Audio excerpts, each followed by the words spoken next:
ایک بار حضرت صلی اللہ علیہ وسلم لوگوں میں بیٹھے ہوئے ان سے باتیں کر رہے تھے۔ اتنے میں ایک دیہاتی آپ کے پاس آیا اور پوچھنے لگا کہ قیامت کب آئے گی۔ آپ صلی اللہ علیہ وسلم اپنی گفتگو میں مصروف رہے۔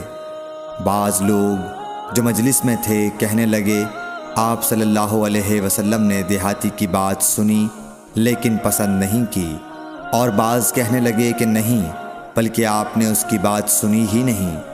جب آپ اپنی باتیں پوری کر چکے تو میں سمجھتا ہوں کہ آپ صلی اللہ علیہ وسلم نے یوں فرمایا، وہ قیامت کے بارے میں پوچھنے والا کہاں گیا؟ اس دیہاتی نے کہا، حضور میں موجود ہوں۔ آپ نے فرمایا کہ جب امانت ایمانداری دنیا سے اٹھ جائے تو قیامت قائم ہونے کا انتظار کر۔ اس نے کہا، ایمانداری اٹھنے کا کیا مطلب ہے؟